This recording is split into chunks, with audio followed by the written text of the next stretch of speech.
Graça e paz, queridos, tudo bem? É um prazer estar falando com os irmãos. Nesta oportunidade, quero trazer mais um tema para a nossa reflexão, para o nosso crescimento espiritual. E no tema de hoje nós queremos falar sobre avivamento, avivamento espiritual. Este é um tema muito recorrente no nosso meio, desde que a igreja ela veio a existir. Este tem sido um tema muito frequente na vida da igreja. É bem certo que houve um momento na sua história em que a igreja ela realmente viveu um tempo de sequidão espiritual e ela deixou de viver e de experimentar na prática esse avivamento. Mas Deus ele trouxe um novo tempo sobre a igreja e a reposicionou novamente no trilho da sua palavra e a colocou novamente numa posição onde ela, de lá para cá, depois da reforma, ela vem crescendo, né? Vem se desenvolvendo, e esse tempo pós-reforma tem sido marcado por contínuos avivamentos, né? Contínuas intervenções de Deus na história da igreja, a fim de que ela possa realmente viver esse avivamento na prática e seja uma igreja avivada, né? Mas geralmente quando a gente trata desse assunto sobre avivamento espiritual, a gente sempre tem um foco para a igreja, né? A gente sempre imagina que este é um tema muito restrito à igreja, né? A igreja, quando eu digo, é a igreja cristã, né, evangélica, podemos dizer assim. E muitas das vezes, até mesmo num círculo mais ainda concêntrico, trazendo isso para uma instituição em específico. Geralmente, quando nós buscamos um avivamento, às vezes nós pensamos em algo que aconteça dentro do nosso círculo religioso. Um avivamento para a nossa denominação, né, que faça a nossa denominação crescer, que faça a nossa denominação avançar nos seus trabalhos e se torne relevante na sociedade como instituição denominacional apenas, né? Geralmente nós pensamos num avivamento para o nosso povo, para a nossa comunidade, institucionalmente falando, né? Mas quando nós vamos para a Bíblia e vamos entender assim de uma forma mais ampla e profunda os fundamentos do que representa ser um avivamento, nós vamos entender que um avivamento ele ultrapassa essa expectativa. Ele vai muito mais além. Na verdade, avivamento é algo que acontece lá atrás, né? Eu digo assim que Deus começou todas as coisas no mundo através de um avivamento. Tudo começa com um avivamento.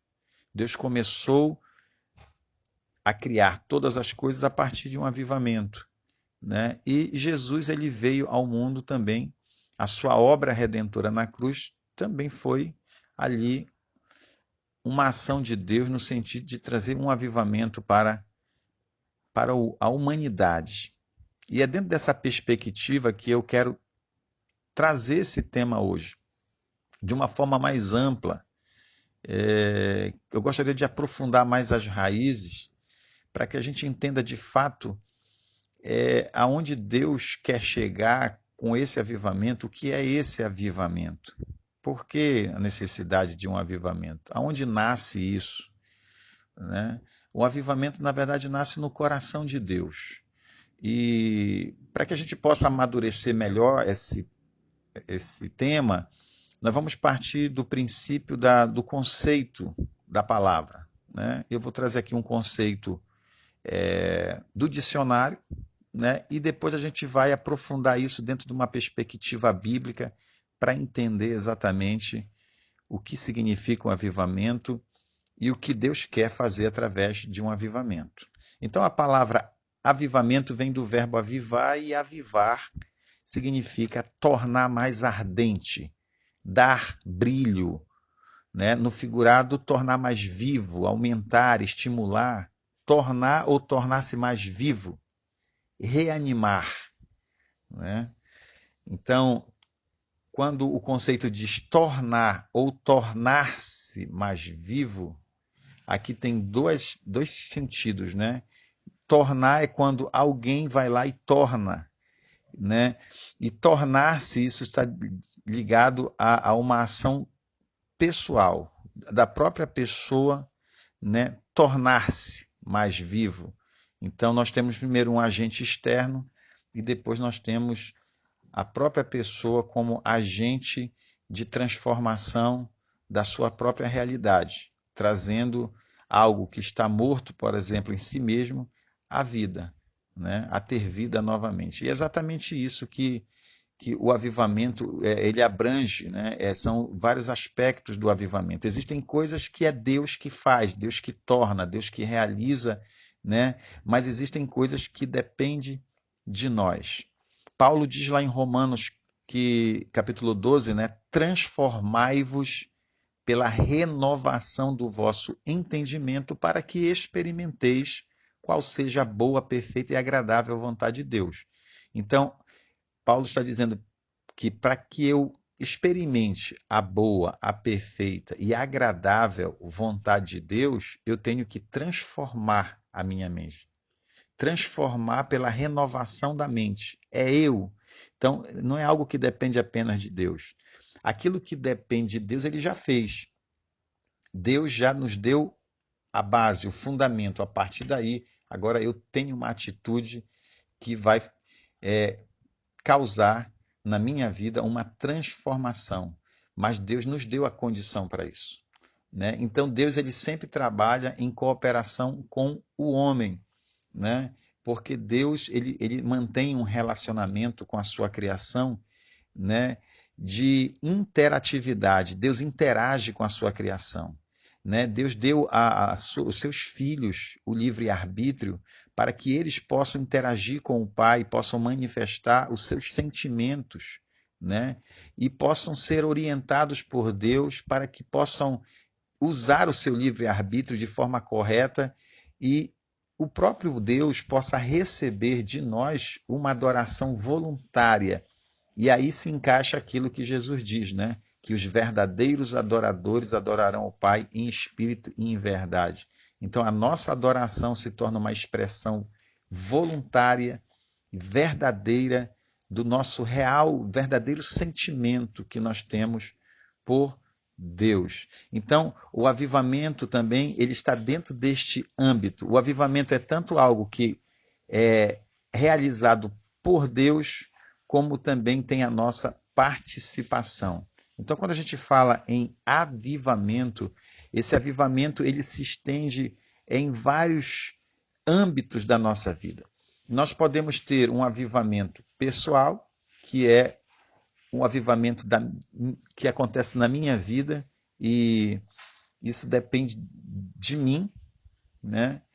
De eu tomar decisões e ter atitudes que possam manter a minha vida no altar de Deus, onde a presença de Deus ela possa estar sempre sendo algo extraordinário na minha vida, né? A presença de Deus possa estar sempre sendo algo especial na minha vida, Deus tenha prioridade na minha vida, eu esteja vivendo nesse relacionamento com Deus de forma intensa, né? Então isso é um avivamento pessoal. Existe um avivamento onde nós podemos tratar sobre o lar, sobre a família, né? Onde os pais precisam, como sacerdotes do lar, gerar esse ambiente na família onde a presença de Deus ela seja reverenciada, onde Deus seja honrado, o Senhor seja glorificado, né? E aí nós vamos estar tendo um lar debaixo desse avivamento. Depois nós vamos para um âmbito mais amplo, né? Nós chegamos a nossa, por exemplo, a nível de comunidade, onde nós começamos a manifestar esse relacionamento com Deus na comunidade, nós começamos a interagir com a comunidade, transmitir também aquilo que temos vivido com Deus para a comunidade. Isso flui através da pregação do Evangelho, do testemunho cristão, do exercício, né, da nossa fé, da nossa vida cristã dentro da sociedade, como influenciadores dessa sociedade, provocando aí uma transformação dessa sociedade. Né? Isso está ligado àquilo que Jesus disse: vocês são a luz do mundo, vocês são o sal da terra, né? Vocês são sal para ser lançado sobre a terra. Né? Vocês estão no mundo para ser a diferença, para dar sabor para esse mundo insípido, esse mundo que não tem sabor. Né? Então, vocês estão aí como sal para penetrar na sociedade, assim como você joga o sal sobre a carne na panela e depois que você vai comer a carne, todo pedaço que você come, você sente o gosto do sal, porque o sal é penetrante, ele tem esse poder de penetração.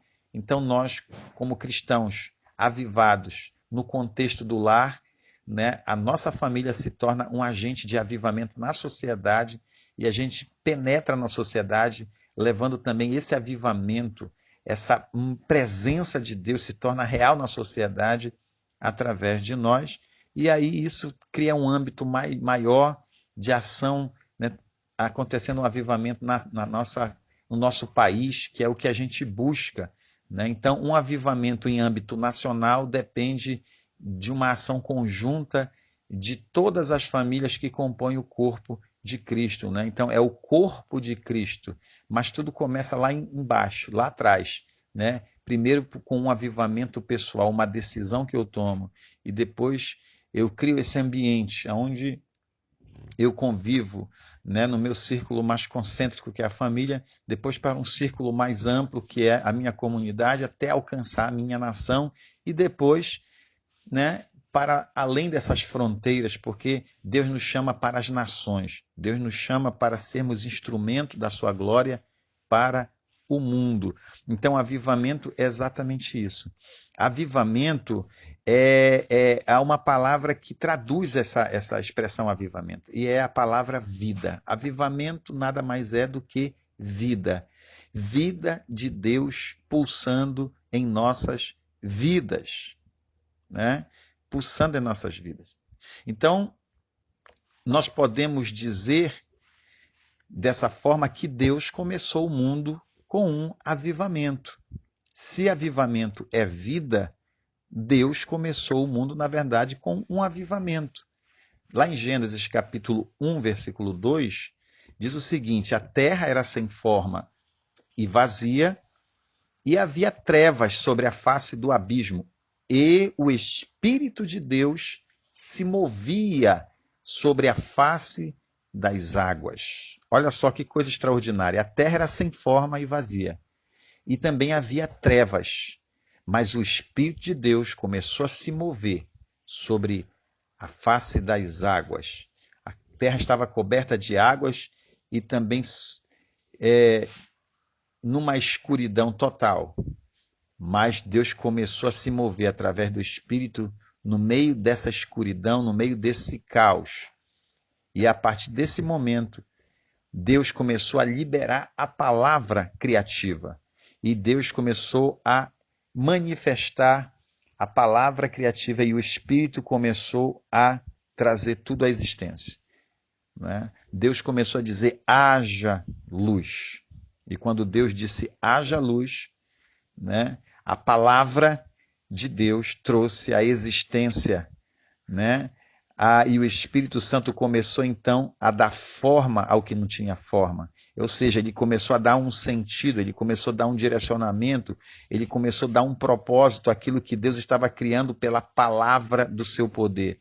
E é interessante notarmos que nós vemos aí uma ação conjunta da Trindade neste grande avivamento criativo de Deus, esse avivamento da criação. Porque nós temos os três agentes da Trindade, Pai, Filho e Espírito Santo. O Espírito se movia sobre as águas, o Pai liberava a palavra. E essa palavra que saía da boca do Pai era o próprio Filho, né? Porque essa palavra era a vida. Quando Deus liberava a palavra, não era simplesmente uma palavra, mas era a vida que fluía dele e que fazia com que as coisas viessem a existir. E essa vida, ela é o próprio Cristo. João, no seu evangelho, ele nos traz uma revelação profunda no capítulo 1 do seu evangelho sobre isso. Ele diz lá no capítulo 1, versículo 1 em diante, no princípio era o verbo estava com Deus e o verbo era Deus. Verbo é a palavra. Então, no princípio, esse princípio é o princípio eterno. É quando nada existia. Deus estava então trazendo à existência, no princípio de tudo, através do verbo. E a Bíblia diz que esse verbo ele era uma pessoa, porque o verbo estava com Deus e era Deus. Diz o versículo 2, ele estava no princípio com Deus, todas as coisas foram feitas por ele. Por quem? Pelo verbo. E diz aqui, e sem ele, nada do que foi feito se fez. Então, nada do que foi feito se fez sozinho, foi o verbo que fez.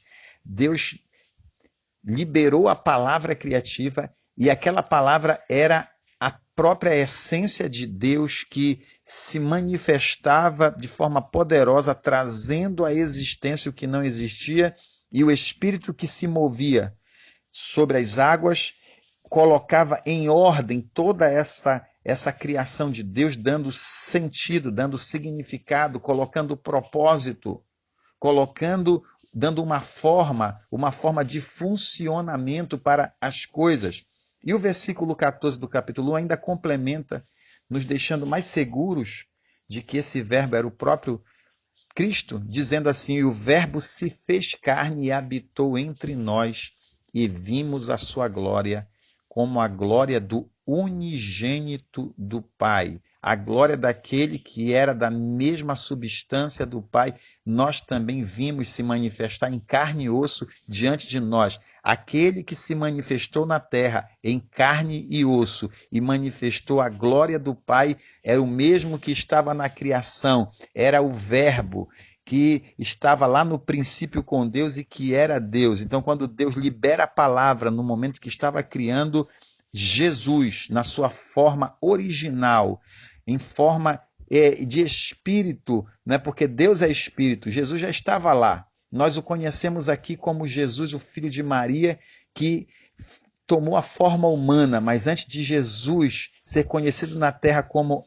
Jesus, o homem, ele já estava no princípio com Deus e ele era parte da essência de Deus e ele era Deus. E ele estava lá criando todas as coisas. Aleluia. Então, o que nós temos aí? Nós temos um avivamento acontecendo na criação. Deus está trazendo à vida todas as coisas. Então, quando nós falamos sobre a necessidade de um avivamento na vida da igreja, na vida da sociedade, é exatamente isso. É a necessidade de que as coisas voltem à sua origem. Né? A vida que Deus traz, a sua criação, volte a pulsar na vida das pessoas, né? Nós venhamos a ter essa vida original que Deus criou e deu um sentido, Deus colocou um propósito em tudo. Né? O pecado ele trouxe desequilíbrio à criação de Deus. A própria Bíblia diz que a natureza geme aguardando o momento da redenção completa da criação, porque a natureza sofre as consequências do pecado. O homem que foi afetado pelo pecado, tanto ele como a natureza passou a sofrer as consequências disso, porque o homem se tornou o próprio instrumento de destruição da criação de Deus. Então, um avivamento espiritual, ele abrange algo muito mais amplo do que nós podemos imaginar. Avivamento é vida. O primeiro avivamento espiritual nós podemos dizer que aconteceu na criação, quando Deus estava criando todas as coisas. Ali estava acontecendo um avivamento espiritual, porque na verdade para Deus tudo é espiritual. O homem é espiritual, corpo, alma e espírito. Tudo é espiritual para Deus, porque tudo vem do mundo espiritual.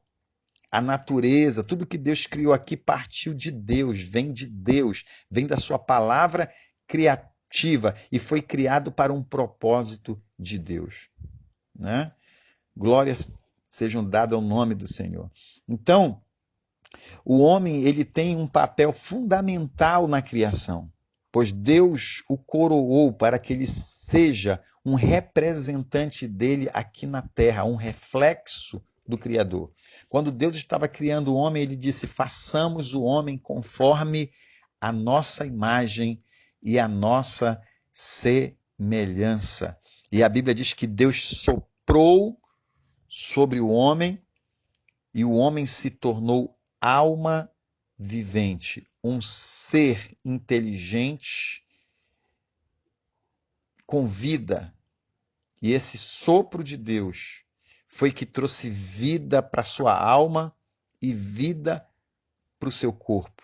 Mas a essência desse ser é esse sopro, porque esse sopro é algo que sai de dentro de Deus para dentro de um corpo que não tinha vida e dar a esse corpo uma personalidade, uma identidade humana, mas que não é apenas uma identidade humana que o faz humano, mas uma identidade que reflete na terra a identidade original, que é eterna, é de Deus, porque nós fomos criados para ser semelhantes a Deus, para refletir na terra a imagem de Deus. Então, Deus nos criou para ser semelhante a Ele, com a capacidade de viver na terra e expressar qualidades do caráter de Deus, características do nosso Criador, né? E nos criou também com a capacidade de viver em harmonia com toda essa criação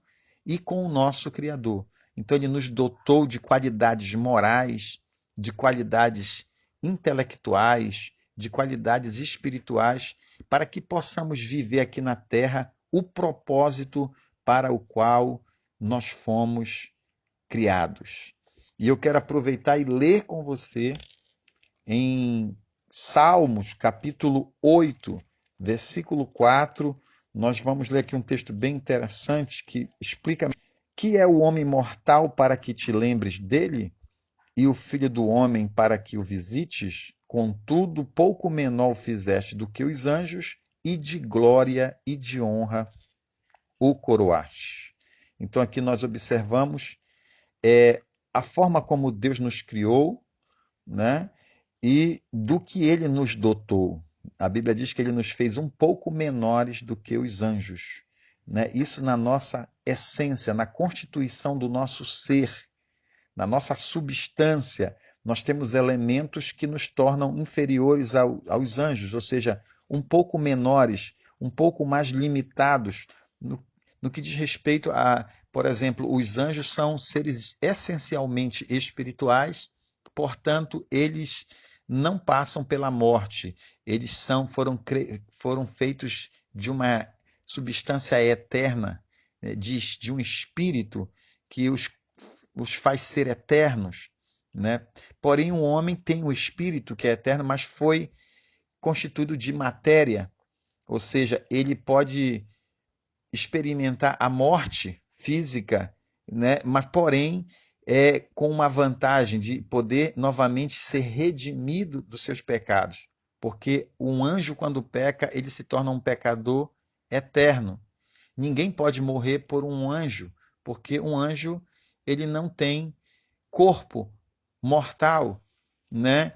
Ele é eterno em tudo, ele é eterno no que faz, ele é eterno nas suas ações, tudo, as consequências das ações dos anjos trazem uma consequência eterna, irrevogável.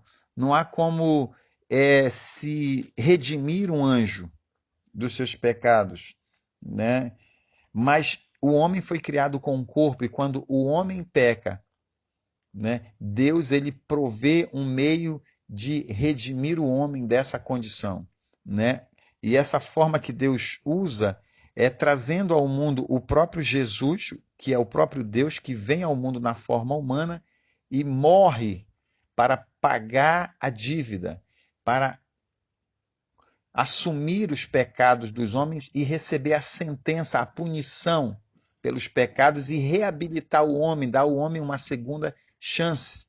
Então, como um anjo não pode morrer, então ninguém poderia morrer para reaver novamente aquilo que um anjo perdeu, mas um ser humano sim. Então, Jesus vem ao mundo e ele paga a dívida e restabelece o homem novamente na presença de Deus. Mas a Bíblia diz que ele nos fez um pouco menor que os anjos e de honra e de glória nos coroou. Então, quando Deus criou o homem nessa condição, ele coroou o homem de honra e glória. Apesar de que o homem tem essa possibilidade no início de pecar, mas Deus não criou o homem pecador. Deus o coroou de honra e glória. Essa palavra coroar significa vestir. Deus nos vestiu de uma roupagem, né? Ou seja, ele nos coroou de glória. Que glória é essa? A mesma glória que ele tem. Um caráter perfeito, né? Porém sujeito à corrupção. No caso, Deus não. Deus é incorruptível e não há possibilidade de corrupção em Deus, né? A Bíblia diz que ele é luz e nele não há trevas alguma. Todo ser criado a partir de Deus, ele está sujeito a corromper-se. Por quê?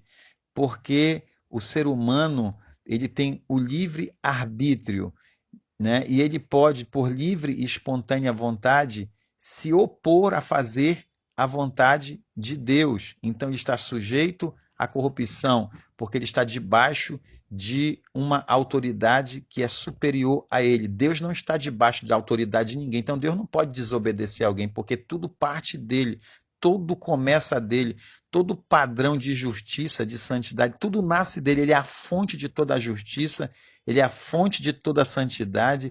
Não há nenhuma possibilidade de Deus violar qualquer mandamento, qualquer lei, porque ele não está debaixo de lei, né? Ele estabelece todas as coisas no universo, é ele que coloca uma lei no universo, é ele que coloca uma lei em todas as coisas, é ele que faz as coisas funcionar da forma como ele criou para funcionar. A Bíblia diz que há uma lei na natureza, assim como há uma lei na vida que Deus dá ao homem, né? Quem cria, cria com um propósito. É quem cria que determina o propósito daquilo que criou. Quando você fabrica alguma coisa, você fabrica para um propósito, né? Se alguém confecciona uma luva, é porque é para conter a mão. Você não pode usar uma luva no pé, né? Porque não vai funcionar. Então Deus colocou um propósito em tudo, né? E o pecado do homem, exatamente o pecado, é você viver fora do propósito, é você tentar encaixar uma luva no seu pé, podemos dizer assim. É você tentar viver totalmente oposto ao propósito da sua vida, né? E toda a frustração da vida humana está exatamente aí. Porque o pecado de Adão não foi exatamente só comer o fruto, não é o fruto em si, mas exatamente o princípio que estava ali. O fruto foi uma forma didática, foi uma forma visual, foi uma forma de Deus mostrar para o homem que, para que ele continuasse tendo vida e vivesse essa plenitude da vida e fosse feliz e bem-sucedido na sua vida sem frustração, né? E nunca experimentasse a morte, ele precisava sempre se submeter ao propósito para o qual Deus o constituiu como ser humano. Então, quando Adão peca, quando Adão desobedece, ele estava dizendo para Deus que ele não queria viver o propósito de Deus. Ele queria dar para a vida dele um sentido. Por isso que a Bíblia diz que a árvore é a árvore do conhecimento do bem e do mal. Então, não coma. Então, o diabo disse: olha, se tu comeres, tu serás como ele, sabendo o bem e o mal. Tu serás como Deus. É Deus quem determina o que é o bem e o que é o mal. O padrão de justiça é dele. Mas se tu comeres, tu não precisarás mais seguir o padrão de justiça de tu, terás o livre-arbítrio de dirigir a tua vida e viver segundo o teu coração. Você saberá determinar o que é melhor para você. E aí a Bíblia diz que a Eva viu que o fruto era bom para dar conhecimento. E quando eles comeram, então, eles estavam se divorciando de Deus. Eles estavam saindo debaixo do governo de Deus. Eles estavam estabelecendo para eles mesmos um novo norte, um novo propósito para as suas vidas. Então, nesse momento, o homem morre espiritualmente, né? E é a partir dessa morte espiritual do homem que nós começamos a ver, então, a necessidade de um avivamento na vida do homem. Né? Um avivamento na vida de toda a raça humana. Então, nós não podemos pensar em avivamento em algo apenas para a igreja. Eu acredito que primeiro é para a igreja, para que depois seja através da igreja para o mundo, porque quando Deus salva o homem, Deus o envia ao mundo, ide por todo o mundo e pregai o evangelho a toda criatura. Por quê? Porque Deus quer que novamente o homem seja cheio da vida que Deus deu a ele. Deus quer que novamente o Espírito sopre sobre esse homem, né? E esse homem se torne alguém que carregue a imagem, a semelhança de Deus dentro dele. Ele tenha novamente a glória de Deus dentro dele. Porque de glória e de honra ele nos vestiu. Deus quer novamente vestir o homem de glória e de honra. Quando Adão peca, ele é vestido agora com as vestes do pecado. E quando nós cremos em Jesus e o aceitamos como Salvador, essas vestes, essas maltrapilhas do pecado são tiradas e Deus nos dá as vestes da santidade. Ele nos dá novas vestes. Lá na parábola que Jesus fala do filho pródigo, ele tenta ilustrar através daquela história exatamente isso, que o filho que foi embora de casa representa esse homem que abandonou o seu pai, que deixou do governo do pai, voluntariamente quis viver a sua vida independente do pai, mas depois esse filho volta, porque lá fora ele se frustra, lá fora ele desce o nível ao ponto de chegar, desejar comer com os porcos. E esses porcos, espiritualmente falando, representam toda a influência do mundo espiritual, dos demônios sobre a vida dos homens, os fazendo a viver num estado deplorável de vida, e só há uma saída: voltar para o pai. E quando aquele filho pródigo volta para o pai, o que acontece? O pai dá a ele vestes novas, anel nos dedos e sandália nos pés. Vestes, falando de vida de santidade, linho fino, linho puro, como fala lá em Apocalipse, que quando nós chegarmos nos céus, nós receberemos vestes de linho puro, aleluia, que fala de uma vida totalmente incorruptível, uma vida na eternidade. Né? Sandália, anel nos dedos fala de autoridade, é o símbolo da autoridade. Quando nós voltamos para Jesus, para Deus através de Cristo, nós passamos a ter agora autoridade sobre o mundo espiritual. O mundo espiritual não tem mais poder e influência sobre as nossas vidas, porque nós agora estamos assentados com Cristo nas regiões celestiais, exercendo agora autoridade sobre o mundo espiritual, como filhos agora temos autoridade que vem do nosso Pai, por pertencermos à família daquele que governa o mundo, o universo, que está acima dos principados e das potestades. E por último, a Bíblia diz que aquele filho recebeu sandália nos pés, que fala sobre propósito, sobre caminhar em uma direção, ou seja, uma vida com propósito, uma vida na terra que caminha em uma direção estabelecida por Deus para alcançarmos os propósitos de Deus aqui na terra. Então, na verdade, esse avivamento que hoje nós tanto falamos, que tanto proclamamos nas nossas mensagens, nos nossos púlpitos, nada mais é do que um retorno àquele avivamento que aconteceu lá na criação. É Deus de volta ao seu lugar, habitando em nós, para que possamos ser a sua imagem e semelhança no mundo. Então nós partimos agora para o princípio de que esse avivamento ele tem um propósito na nossa vida, né? Porque Deus, desde o princípio, então avivamento é quando Deus manifesta o seu poder e dá e propósito para a vida, né? Volto lá para o Éden para que você entenda que quando Deus cria, quando tudo era um caos, a terra era sem forma e vazia, o Espírito começou a se mover. Por que ele estava se movendo? Porque ele estava gerando aquilo que o Pai estava declarando pela palavra criativa e o Filho estava trazendo à vida.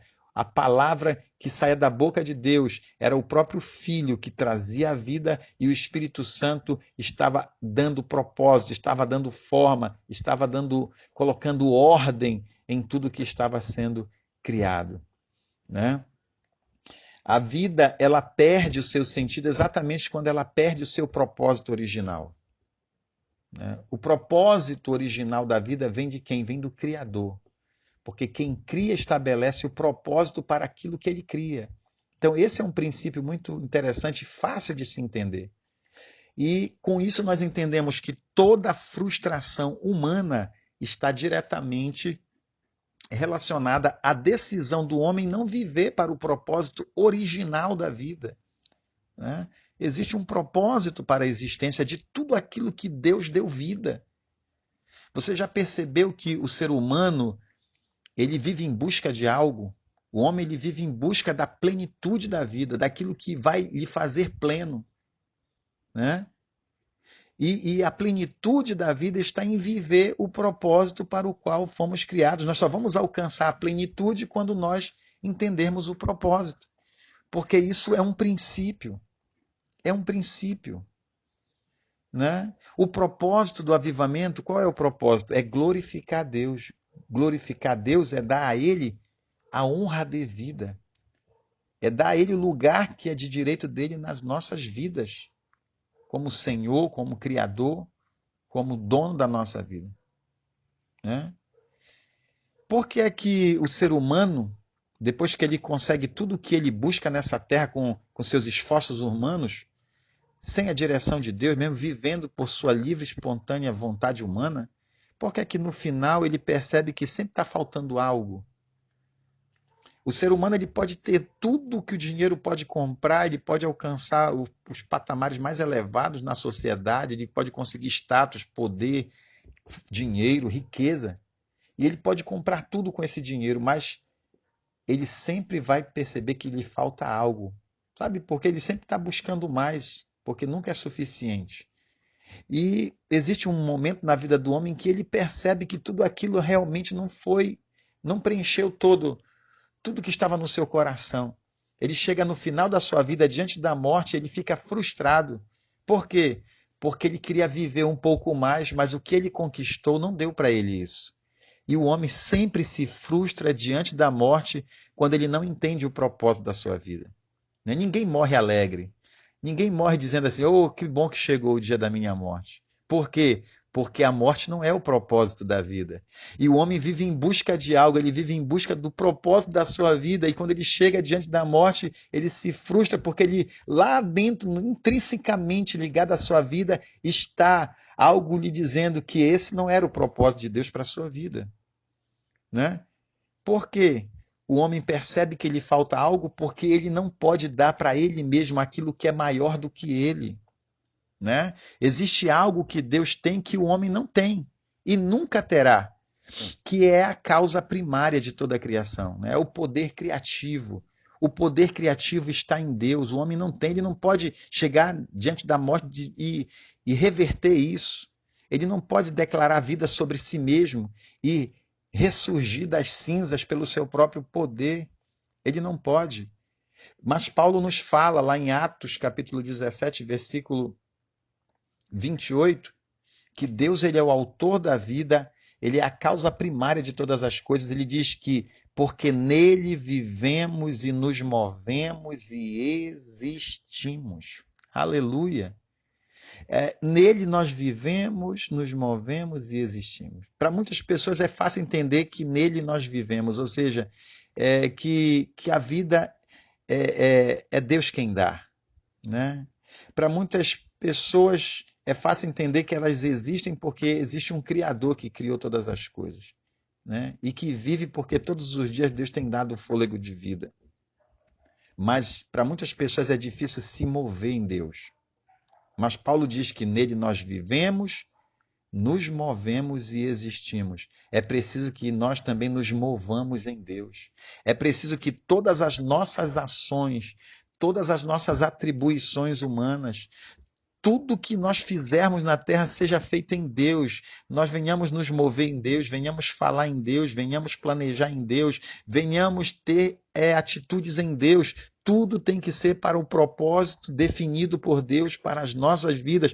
E quando nós alcançamos isso, nós alcançamos a plenitude da vida, nós passamos a viver um verdadeiro avivamento espiritual que começou lá na criação, quando Deus colocou tudo isso no homem. Isso nós não podemos mudar. Não há lugar para dois senhores no universo. E é Ele quem cria. É Ele quem dá propósito para todas as coisas. Então a plenitude da vida está no propósito para o qual fomos criados. Se nós vivermos para o propósito para o qual nós fomos criados, então encontraremos a plenitude da vida. E aí eu quero aqui trazer um outro ponto importante, porque nós começamos a falar sobre a criação, quando Deus coloca um propósito, e esse é o grande avivamento, aquilo que nos trouxe a vida, a existência, né? Para vivermos o propósito de Deus, e quando vivemos, estamos vivendo esse avivamento. O terceiro ponto que eu quero trazer é que o pecado gerou morte no homem e tirou o homem do propósito de Deus. Lá em Romanos capítulo 5, versículo 12, diz que por um homem entrou o pecado no mundo e pelo pecado a morte. Por isso todos pecaram. Para Deus todos pecaram porque por um homem entrou o pecado. Então se Deus disse para Adão, olha, tu vais crescer e te multiplicar e povoar a terra, Deus estava querendo que ele multiplicasse, ele gerasse outros que fossem também a imagem e semelhança de Deus. Deus colocou essa imagem e semelhança, Deus colocou no homem. Ele vestiu o homem dessa roupagem, né? E colocou isso na sua essência. Deus formou um homem com um caráter perfeito, deu a ele um corpo e deu a ele um poder semelhante de se reproduzir. Deus é criador, mas o homem ele se reproduz.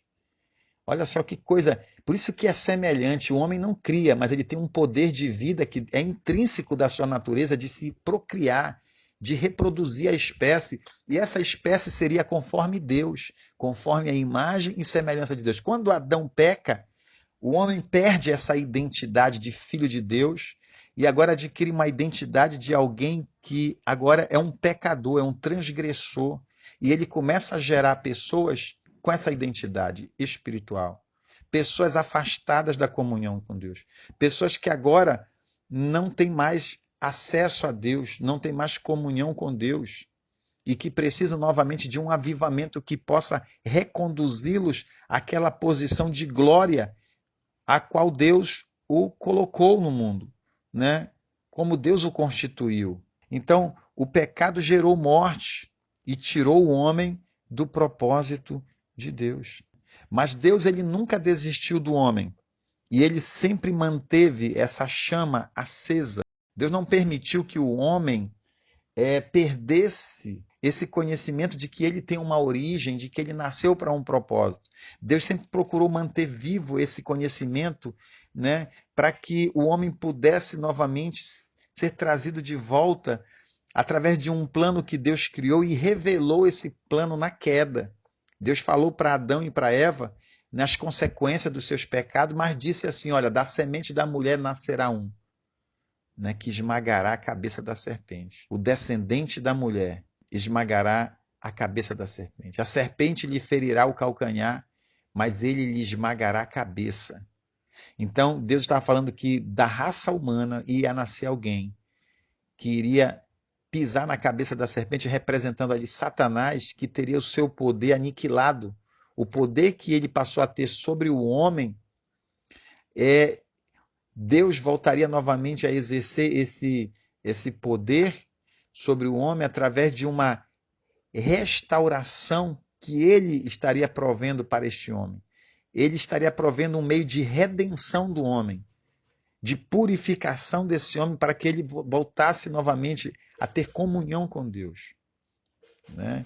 E para que isso acontecesse, Deus preservou o conhecimento sobre ele no coração de pessoas que guardaram esse conhecimento e foram passando de pai para filhos o conhecimento sobre o verdadeiro Deus e a promessa de redenção da criação.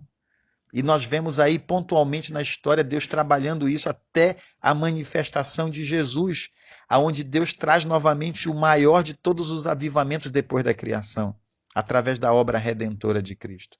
Então, nós vemos lá no tempo de Noé, por exemplo, dando um salto lá até o tempo de Noé, quando Deus olhou do céu e viu que a humanidade toda estava corrompida e o conhecimento de Deus já estava quase extinto da humanidade. E a Bíblia diz que o coração dos homens, o pensamento dos homens eram maus continuamente. Então Deus chama Noé, levanta como um pregoeiro da justiça no meio da sua geração e como um construtor de uma arca que iria salvar a sua família do juízo que Deus estaria trazendo sobre a terra, aniquilando toda a raça humana e começando a partir de Noé, né, um novo tempo, né, sobre a raça humana, dando novamente à raça humana a oportunidade de ser redimida da sua condição de pecadores, para que a raça humana fosse trazida novamente à comunhão com Deus e os homens voltassem a se relacionar com Deus como Pai. E aí, de lá para cá, nós vemos Deus trabalhando na vida de Abraão. No tempo de Abraão, novamente, nós vemos que o quadro da humanidade era um quadro também de esfriamento espiritual. Deus tira Abraão do meio de uma família idólatra. O pai de Abraão era fabricante de ídolos, mas Deus vem e se revela a Abraão e diz: sai da tua terra, do meio dos teus parentes, e vai para uma terra que eu te mostrarei, eu te abençoarei, Abraão, tu serás uma bênção. Tu não serás uma bênção só para a tua família. Em ti serão benditas todas as famílias da terra. Eu vou abençoar todas as pessoas do mundo através de ti, porque através dos descendentes de Abraão, Deus queria trazer aquele que nasceria da semente da mulher para pisar a cabeça da serpente. E aí Abraão gera Isaac, Isaac gera Jacó, e esse legado é deixado para essas pessoas que foram instrumentos de Deus para o cumprimento do propósito de Deus de redenção da humanidade. E Jacó nasce 12 filhos, que se torna depois em 12 tribos, de onde surge uma nação que Deus elege para ser o seu povo de propriedade particular. Entre todas as nações da terra, que criaram seus próprios deuses e que não sabiam nada sobre o Deus criador dos céus e da terra, que não sabiam nada sobre viver uma vida com um propósito definido pelo Deus que criou o homem, Deus levanta um povo para que o conhecimento sobre ele fosse preservado. Uma nação que seria uma nação missionária, que levaria o evangelho do reino, o conhecimento sobre o governo de Deus para os homens. Mas Deus precisaria redimir esse povo também dos seus pecados, porque eles ainda estavam com a natureza pecaminosa de Adão. Então, Deus vem ao mundo através de Jesus Cristo, seu Filho, que é o próprio Deus que se encarna e toma forma humana, e aqui se faz conhecido no mundo como Jesus, que nasceu na família de Maria e de José, que eram descendentes de Abraão, de Isaac e de Jacó. Então ali se cumpre a promessa.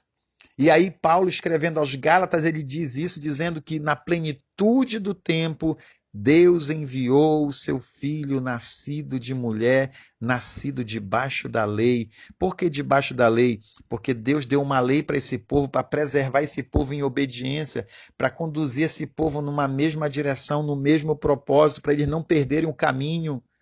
Para que os planos de Deus não fossem frustrados, Deus deu uma lei até que Jesus viesse, e Jesus vem, e ele se submete também a essa lei, ele cumpre a lei, Jesus se cumpre nele em todos os sentidos. Ele tanto é cumpridor da lei, como a lei se cumpre nele. Ou seja, Jesus cumpriu a lei, e tudo o que estava prefigurado na lei e apontava para Cristo se cumpre na sua vida. Porque enquanto o povo ainda não havia recebido a promessa, enquanto o Messias ainda não tinha vindo, Deus criou uma forma de relacionamento com o seu povo através de sacrifício de animais que apontavam para o futuro, onde Deus estaria trazendo o Cordeiro, o verdadeiro Cordeiro de Deus que iria tirar o pecado do mundo. que não seria uma ovelha, um animal irracional, mas seria um homem formado da mesma forma como foi formado o primeiro, sem o pecado. Um homem que iria oferecer a sua vida imaculada para purificar aqueles que foram maculados. Ou seja, a moeda seria o preço exato da dívida que o homem tinha. Você não pode pagar uma vida de R$ 1 bilhão com 1 centavo. O homem não valia 1 centavo mais diante de Deus por causa do pecado. Deus não criou um homem pecador, Deus criou um homem que ele revestiu de glória e de honra, um homem que tinha a essência de Deus, um homem de um valor inestimável, mas agora o homem foi reduzido a uma baixeza tão grande. É como aquele filho pródigo que foi morar com os porcos. O homem deixou a presença de Deus e foi morar com os porcos, foi conviver com os demônios, foi ser influenciado pelo mundo espiritual da maldade. Agora Jesus vem à terra como um ser humano perfeito, carregando a glória de Deus sobre a sua vida, e ele oferece a sua vida a toda esta riqueza insondável, imensurável, ele oferece no altar, lá na cruz, como sacrifício para devolver a nós a nossa dignidade. Oh, aleluia! Que coisa extraordinária, querido. Jesus devolve a nossa dignidade. Sabe o que significa isso? Deus aviva novamente a nossa vida. Paulo diz em Efésios capítulo 2, versículo 1, e vos vivificou, estando vós mortos nos vossos delitos e pecados. Ele deu novamente vida para vocês quando vocês estavam mortos nos pecados de vocês. Mortos por causa do pecado de Adão, vocês nasceram mortos e estavam em morte espiritual, vocês estavam mergulhados em pecados, vocês estavam sepultados nos pecados de vocês, mas ele vos deu vida, ele vos vivificou. Então o segundo grande avivamento da história foi aquilo que Jesus fez na cruz, a morte e a ressurreição de Cristo foi o grande avivamento da história. A partir daí, Deus sopra novamente sobre o boneco. E esse soprar de Deus, como no princípio, quando Deus sopra sobre a narina e o homem se torna alma vivente, ele estava soprando vida dele para que o homem fosse guiado pelo mundo espiritual. Ele sopra a essência dele no homem para que o homem seja guiado por essa essência, seja movido por essa substância divina que passa a ser a sua vida mais profunda, a sua essência original. Deus lá em Pentecoste, Deus repete, ele sopra de novo. A Bíblia diz que eles estavam reunidos ali depois que Jesus ressuscita e volta para o Pai. Ele disse antes de voltar, fiquem em Jerusalém para que lá vocês sejam revestidos de poder. Vocês precisam receber o sopro de novo. Vocês precisam receber novamente todas as qualidades, todos os dons, todo o poder, toda a autoridade, tudo precisa voltar de novo para dentro de vocês, para que vocês sejam regidos por essa essência. O Pai vai soprar de novo, fiquem lá e vocês vão receber o sopro de novo. E a Bíblia diz que eles estavam lá, unânimes, no templo, orando, recebendo o ensinamento dos apóstolos. Os apóstolos estavam lá incentivando, levando-os a crerem na promessa, a esperarem com expectativa. E a Bíblia diz que, de repente, ouviu-se um som como de um vento veemente e impetuoso, e aquele som como de um vento encheu toda a casa, e a Bíblia diz que todos foram cheios do Espírito Santo, ou seja, Deus soprou de novo e eles foram cheios do Espírito Santo. A glória voltou para casa de novo. Aquilo que Deus falou lá no Antigo Testamento, a glória da segunda casa será maior do que o da primeira. Deus não estava falando de um templo de pedra. A expectativa deles é que, novamente, o templo voltasse a ser como no tempo de Salomão, suntuoso, houvesse novamente todo aquele ritual e o culto voltasse a funcionar como era antes. Mas não era isso. A glória da segunda casa é a glória devolvida à casa que Deus criou lá em Gênesis capítulo 1, que é a nossa vida, o nosso espírito é, aleluia, a habitação de Deus no homem, é o seu espírito.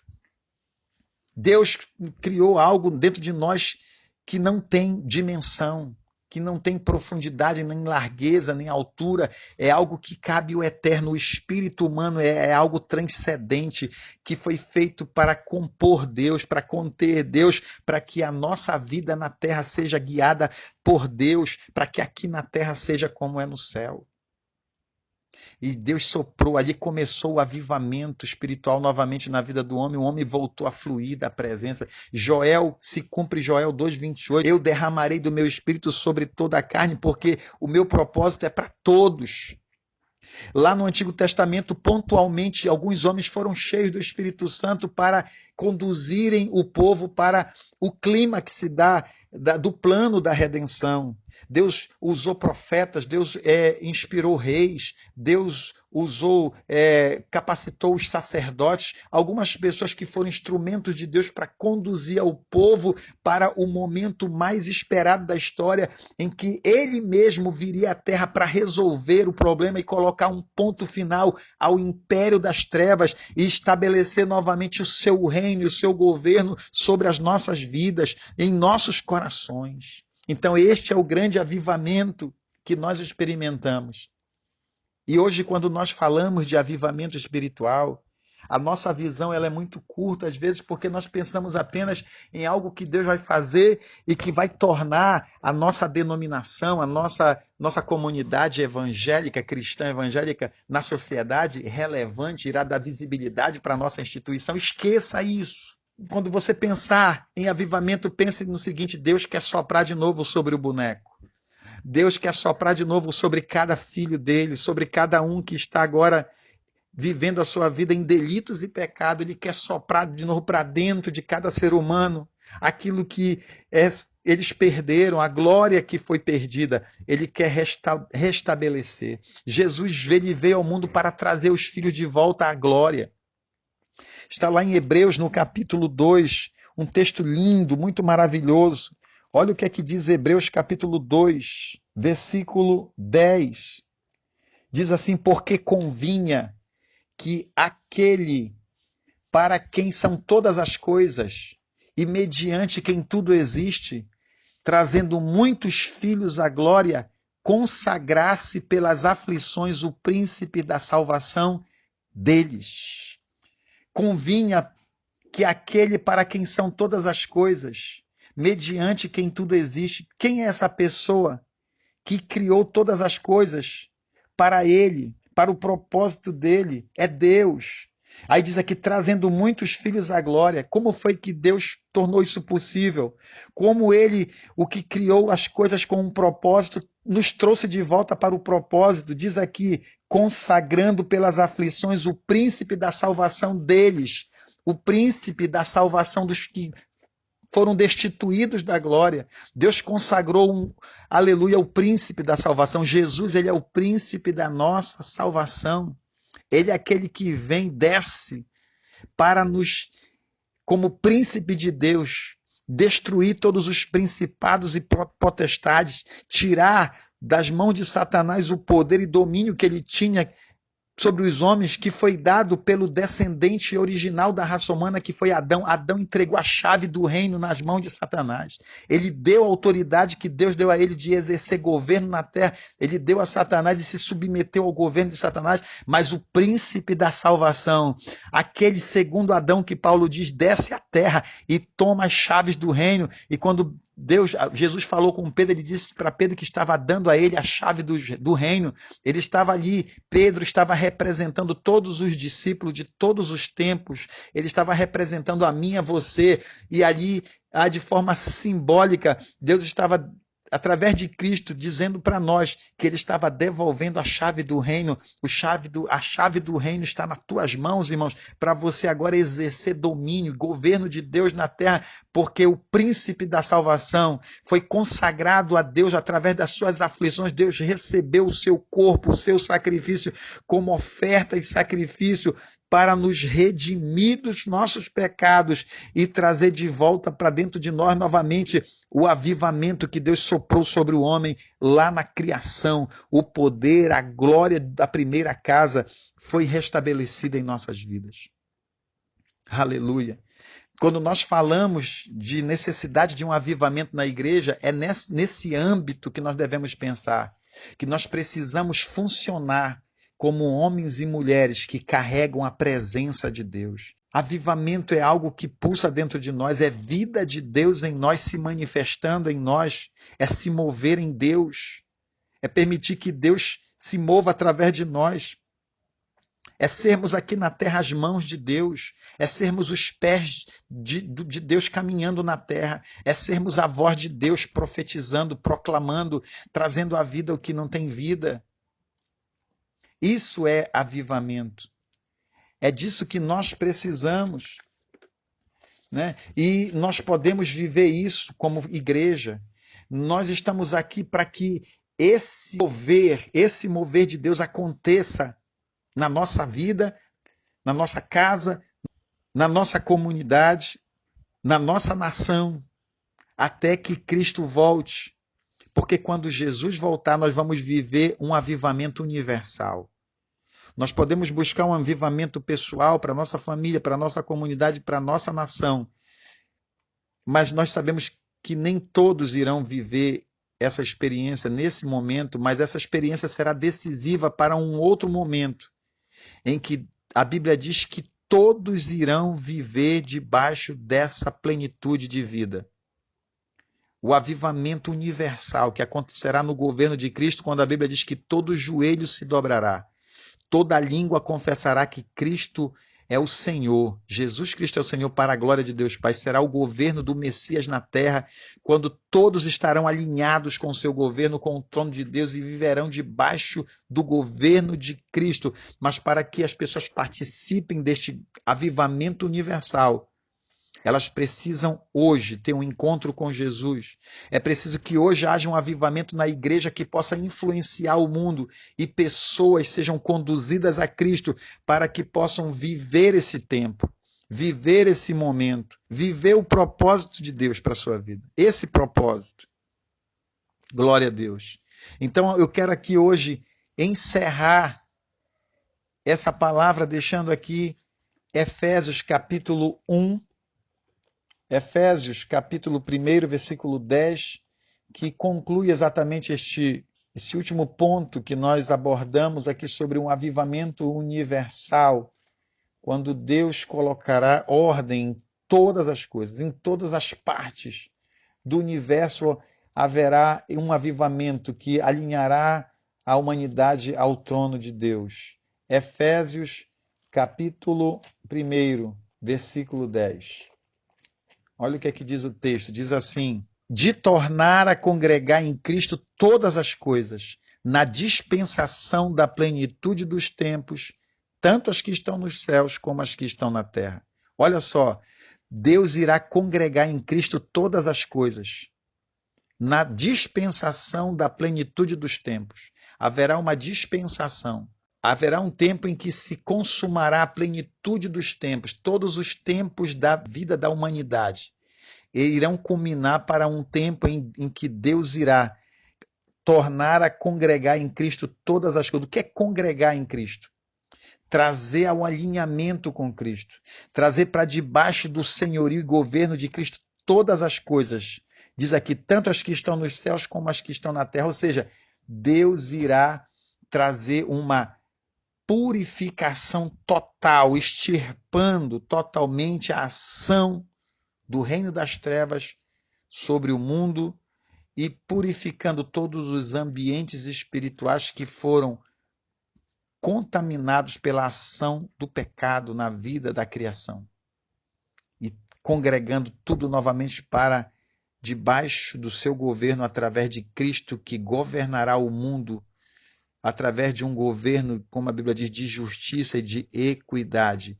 Será o milênio, o governo de Cristo sobre as nações da terra, que encerrará esse período de 1000 anos.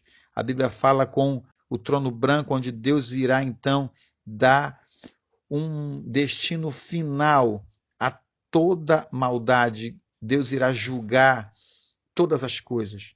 Deus irá tirar de ação todas as coisas que comprometeram o seu plano na vida da sua criação. A Bíblia diz que Deus irá jogar no lago de fogo o diabo, os seus anjos, o inferno e todos aqueles que não forem encontrados os seus nomes escritos no livro da vida. Então, essa é uma promessa de redenção completa e o estabelecimento novamente do governo de Deus através dos homens na terra para viverem o propósito original da criação, viverem o verdadeiro avivamento que Deus soprou na criação, aonde o homem foi cheio de Deus para viver e refletir aqui na terra a imagem e a semelhança de Deus. Que Deus nos abençoe, você possa guardar essa palavra, que essa palavra realmente tenha despertado para você a entender a dimensão do que é um avivamento e você possa viver isso, porque esse avivamento já está dentro de você. Porque sois filhos, Deus enviou aos vossos corações o Espírito de seu Filho, ou seja, Deus já soprou sobre a sua vida.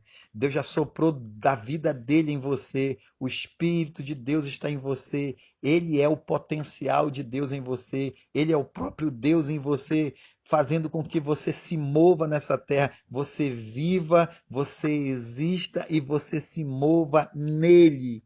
Nele, é ele em você e você manifestando ele nessa terra. Deus abençoe você e até uma próxima oportunidade, em nome de Jesus.